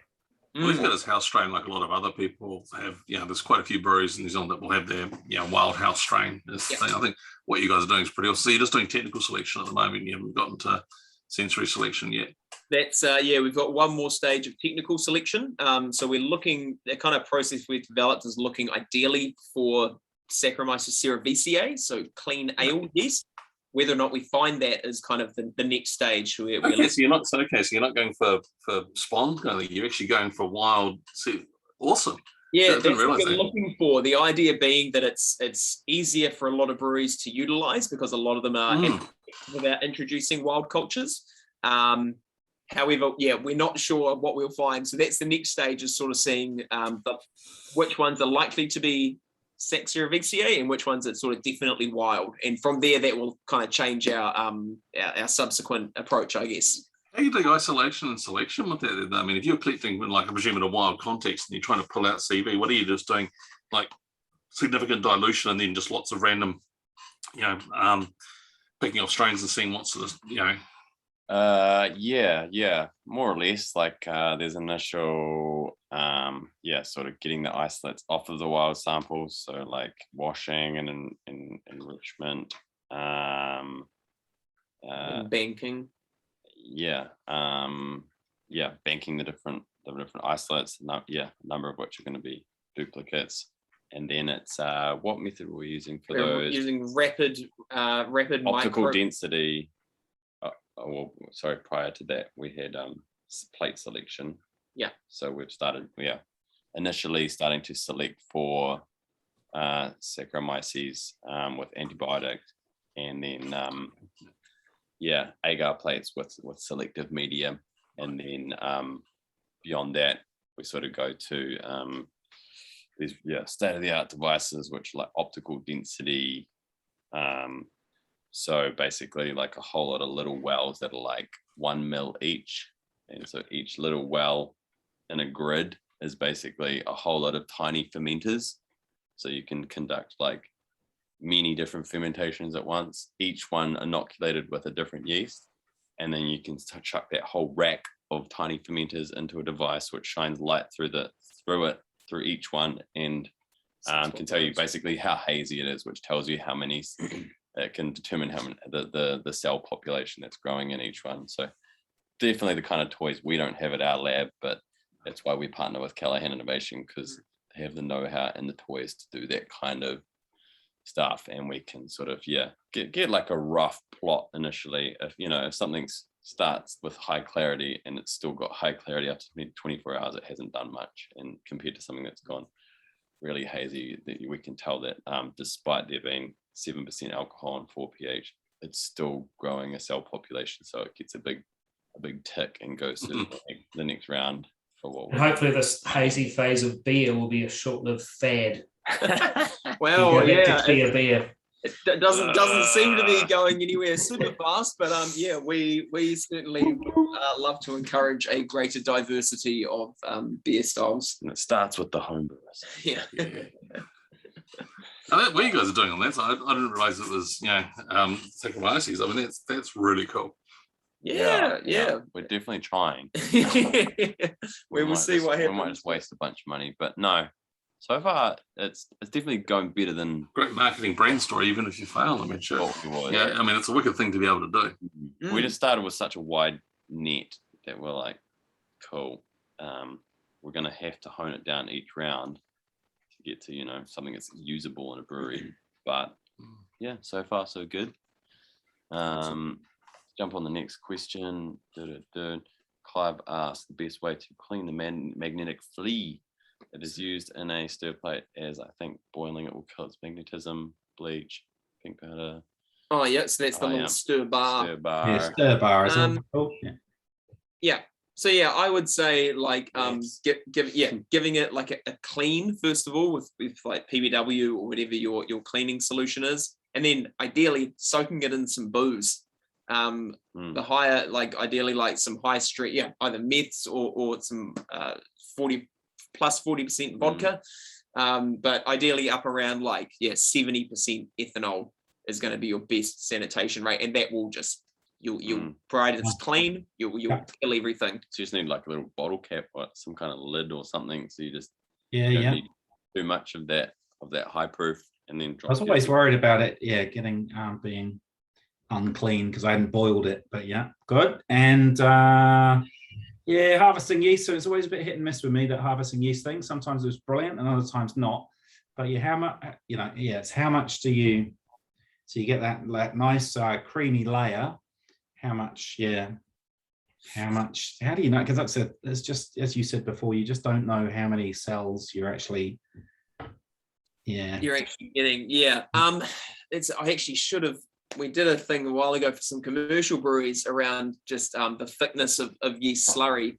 But just to kind of, we had some sort of slurry at 1 billion cells per mil and some at 2 billion. It's a bit hard to describe verbally. There might be some sort of, I'm not sure, there might be some resources, some images online. I'm trying to recall, there is actually a metric of sort of like, if it's 50% solids or 50% slurry, I think that's around 2 billion cells per mil. Do you recall, Simon? I think so. I think if you're looking at sort of 50% slurry to wort or supernatant on top, that's around 2 billion cells per mil of the total mix. So in that case, you'd need 100 mils of that to hit a 200 billion pitch rate. But again, that's kind of like a loose guide. It's just really hard. It's just hard to know at a homebrew level how many cells you got. All right. No, totally it is, and there's no really easy way around that, other than I guess one way to go is sort of to take some samples and maybe like as you're brewing, keep a metric of like, cool, this one was that thick or that much percentage was solids when it has settled. I added that gave a good result or a bad one, and then tweak from there. But it is hard for homebrewers, absolutely. Yeah. Question about the effect of lowering the temperature dry hopping on hop creep. I think it just prolongs the inevitable, doesn't it? Once those enzymes are in there. Yeah, it would Even if it's slow lower it, but it would temperature. still happen. There is some I've seen some advice around sort of actually having a warmer ferment with the idea of trying to increase the rate of hop creep so that it happens during the usual ferment as opposed to like in your bottle or something. But yeah, hop creep's a real tricky one. There's no quick solution for it, unfortunately. It's more something to kind of be aware of, and particularly if you were doing it like a hazy or a heavily dry hopped beer, just really maybe extending that conditioning time, especially if you're looking to bottle, because you don't want a re-ferment in the bottle. That's what commercial brewers do as well. They sort of like, I mean, they're brewing all the time, so they get used to their hop creep and their hazies, and so they'll actually adjust their malt or their mash, knowing that they're allowing for hop creep, because they have to hit the number, the ABV that's on their can. So they sort of just allow for it at a homebrew level. If it's going to go a bit further, the alcohol is going to go a bit higher, beer's going to finish a bit drier. It's just something. It's might not be a huge deal for you. It's just something to keep in mind in terms of your recipe design. What are you typically seeing as a hop creep? Like, I mean, if you're talking an increase in ABV, for a typical kind of say 10 to 20 gram per litre hopping rate in a hazy, what kind of ABV creep are you getting or seeing? So yeah, for our main hazy strain, again, it does depend on how much hop you're adding. There is a bit of variance there, but it can be it's from around sort of like 5 to 10% more attenuation. So could be half a percent to a percent, depending on how strong the starting gravity is, kind of thing. Yeah, which is obviously significant for commercial breweries when they have to hit particular excise targets and things like that. So yeah. Is that at a fermentation temperature, or I guess what I was getting at with the lower temperatures is, will that limit the hop creep due to limited fermentation at that stage? Not really, because like once those enzymes that are on the hops have been introduced and they're starting to make those sugars, the remaining sugars, more fermentable. Like the colder temperatures just kind of sort of slow it. Slows it down.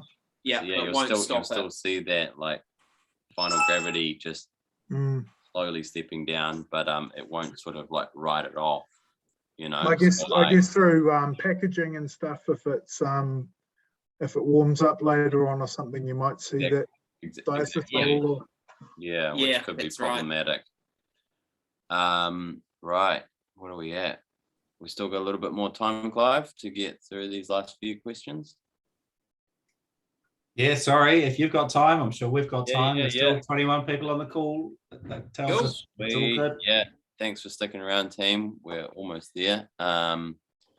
Reese is asking, what price point will your yeast be? Yeah, so as we mentioned, we're sort of wanting to hit that 200 billion yeast cells homebrew pitch package, which is like twice as much yeast as you'll get in a white yeast pack, or like I think almost three times as much as a white yeast pack. White labs. Yeah, 3 times as much as a white labs almost. Yes, that's right. Sorry, yeah. So 200 billion rather than 100 billion or 50 billion in the case of white labs.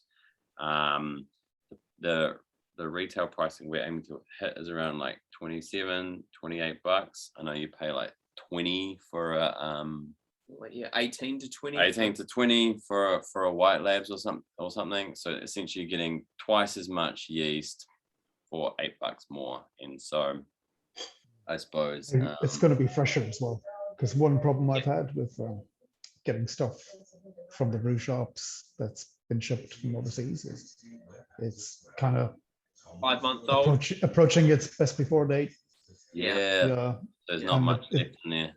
Yeah, and it does seem to have a big impact on lag time It definitely everything, would. Yeah. health. Yeah. So to have a fresh liquid yeast Yeah. in New Zealand would be fantastic. Yeah. Yeah, it really kicks off, like, and it's super noticeable, and that's what we love is like when brewers get that proof in the pudding.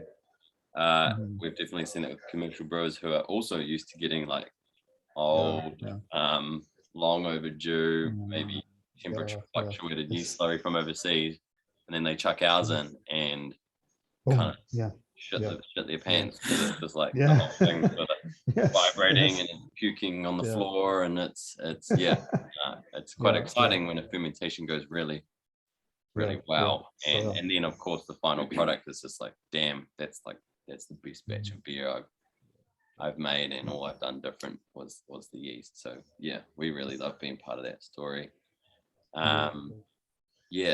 Brian's asking what percentage variance to ideal pitch starts to negatively impact ferment. Oh, yeah. So what percentage kind of lower can you go before you get negative impact? So our pitch rate of 200 billion cells for a homebrew, or 0.75 million cells per mil per degree Plato, that's best practice. White Labs pitch rates, as we've sort of discussed, they're about 0.3. So less there. What is that? About half. About half, or a bit lower. That, and by all means, that can still work in your brew. It just means that you'll have potentially extended lag times and things like that. I sort of think, being safe, you could go down to probably about 25% below what our recommended pitch rate is, and you'd still have a pretty good ferment. And that's assuming that we're still talking about like fresh, healthy yeast. So another reason to sort of aim for that ideal pitch rate is that if there's other factors you're not aware of, like the yeast health is a bit poor, it just gives you more wiggle room to still nail it. But if those other factors are compounded, you've gone for the low end of pitch rate, your yeast happens to be a bit old, a bit unhealthy, and then all of a sudden, it doesn't really kick off, or you start spewing really nasty off flavors. You're just sort of placing your bets with each investment into better yeast health and better yeast population and performance. Can I throw a comment on the White Labs one on that? Because I talked to Chris about this, and I mean, a big part of what their lower pitch rate thing was a higher vitality strategy, and that works fine and well when you sort of when your yeast is really, really fresh. But you got vitality and viability, and vitality really does drop off even faster logarithmically than viability does. So I mean, their idea of a reduced pitch rate was based on what they were getting when they were measuring, like levels and other markers in the yeast that they were getting off being at a much higher vitality level, which is great, and you can get away with it when the yeast is really fresh. So if you're pitching stuff within a month, hey, look, it's awesome. But I know where they've been sort of struggling a bit is the impact that has once you start getting a couple of months into thing where, I mean, okay, your viability might be one thing, but your vitality is probably actually almost dropped, it's a square root of what it was when it started. So fresh yeast, that's, I think, again, getting hold of fresh yeast locally, awesome. It makes a massive diff. Choice. And for anyone who doesn't know the difference between vitality and viability, just quickly, so viability, as we mentioned before, is the percentage of live versus dead cells in a population. Vitality is actually a measure of the health of your yeast population, which is normally measured through forced acidification. So it's measuring how rapidly yeast will drop the pH of usually a glucose solution in a set period of time. And basically, the more rapidly it acidifies it, the more vital and healthy that population is. So, cool. Nice one. Clive asked, how do you go from your fermenter to a packaged yeast in your process? I.e., how do you lose dead cells? Did you? I'm not sure you covered this off. Maybe you did, or maybe I wasn't listening carefully enough. Like you actually, so we got as far as the fermenter, and you got excited about measuring the, your fancy thing that you can measure all of the parameters across, but then what happens next? How do you? Yeah, in the same way that we saw that diagram with the bottom of the conical fermenter. Once our propagation is finished and we've reached our terminal gravity, we chill our tank as well to encourage the yeast to flocculate down to the bottom. And that usually happens over or 2 or 3 days. Yeah. Our glycol chill is not the gruntiest, so it's but yeah, we usually drop it down from about 20 degrees or lower depending on the strain to 0 is what we sort of bring our fermenter down to. That gets all the yeast to crash to the bottom. Then it goes from that fermenter. We transfer it through a sanitized line into a homogenizing packaging tank. So that's a packaging tank that has a stirring arm in there with a motor on top. So we transfer that through a flow meter and a sight glass. The first yeast that comes out is discarded to try and get anything that's been hanging out just in the exposed tube of the fermenter. We don't want to package that. Then once we get to the nice healthy looking yeast, we send that into our homogenizing tank where it gets stirred up. So it's all a nice even homogeneous mix. We then take samples from that for our cell counting and viability and vitality checks. And we actually do 6 different cell counts from that population, 3 from each of 2 different samples. And we take the average of that to get our cell count. Just so we've taken basically a wide spectrum of checks and found the average cell count from that parameter. So that's how and then from there, it gets packaged. We've got a kind of interesting looking sort of attachment of triclover fittings. And so we pressurize it with CO2 and it comes up and out of an arm with a valve on the end. And that's done into sterilized bottles under a Bunsen flame, which acts as an aseptic area. So the upward heat of a Bunsen flame will, by convection, prevent microbes and stuff from falling in. So yeah, that's sort of how we get it. Oh yeah, you didn't cover that, did you? I didn't imagine. Yeah. No, we didn't. That's fascinating. Not the details we could dive into, but How are you guys doing accounts? How are you guys doing accounts? Just a hemocytometer or a microscope? So we use a device called an Oculize, which is cool. You've seen that one. Yeah, Toys. Yeah, toys. We were doing it by hemocytometer, but it's a lot quicker, a lot less hand counting, and a lot more accurate with the electronic stuff. So yeah, it's old quick. That's cool, that device. Yeah, they're great, those toys. Yeah, we're seeing a few more of them show up for some of the craft breweries around New Zealand, which is cool. Sort of, bit more pride and like attention to detail when it comes to yeast happening out. Did they drop their licensing costs on it? Because it was pretty brutal a couple of years ago when I first saw it. Well, right at another time, sorry. It's not super cheap, but it's definitely a lot cheaper than the other closest automated cell counter, which when I got a quote was $28,000. So that one's a lot more available, a lot more affordable. Biohacking. Yeah. Well, Paul wants to know the story about the reindeer, or is it a moose behind us? It is a moose.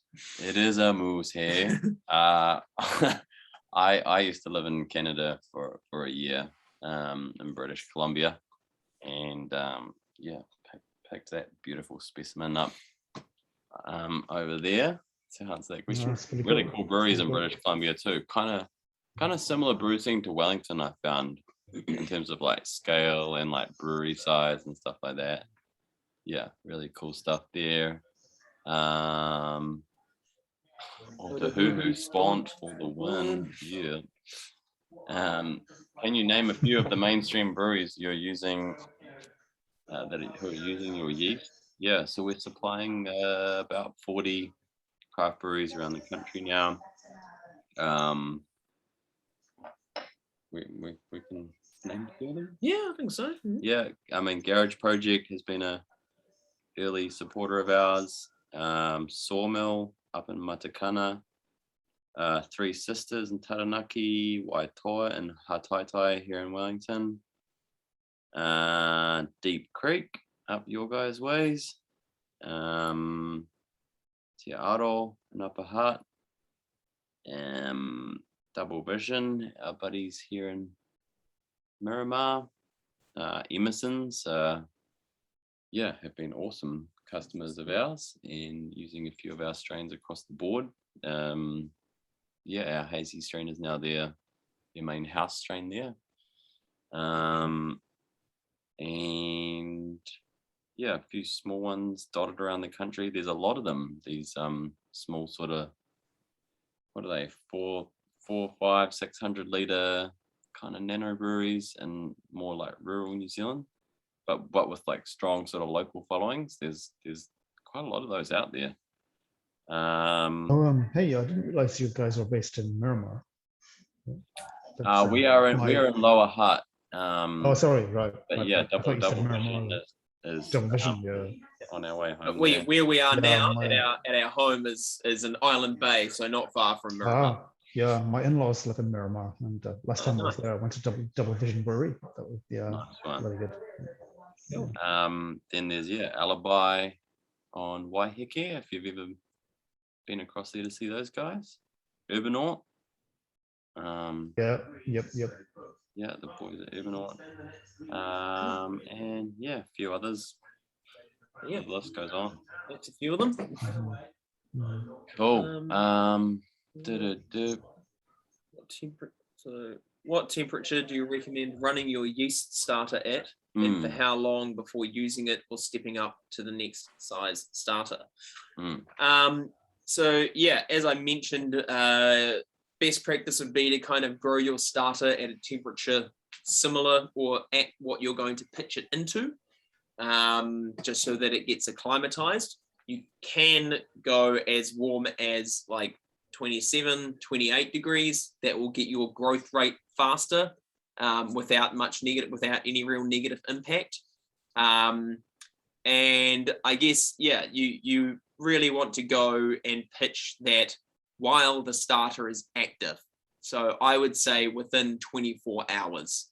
And you should see good. This is based on us having like pretty strong oxygenation and things like that. So provided that you're getting good O2 in there, whether that's like a stir bar or like shaking it as frequently as you can, I would say at a minimum probably 24 hours. Probably could go 24 through to 48. As long as it's still active. Because once it sort of starts to taper off, I mean, you want to get it into your wort so that it's gonna have a big feed and do the job. If you're pitching it active, you're not decanting either, are you? That's right. So if you and by all means, if you want to drop the yeast out of suspension and then decant off your wort, you can certainly do that as well. And you can either start cooling that starter mid ferment, if you want to, if you're able to get it down cold, and you can arrest that fermentation, or let it go to the full, say, 48 hours and then cool it and decant your wort and then pitch the thicker slurry in without much issue. If you crash it before you pitch like that, though, I mean, you're going to end up with glycogen issues when it basically restarts into your wort. I mean, actually, cooling your yeast, if you want to cool it, you can let it go that sort of full 48 hours ferment in a starter, and then cooling it and holding it there at below 4 degrees for 24 to 48 hours will help it build up like trehalose and glycogen and things, which will actually help with the storage of yeast in cold temps. So it shouldn't have a negative impact on. I was more if you're going to stunt it at 24 hours. That was my concern. Right. Is that the Brewers Lounge at Alibi behind you? That was topical.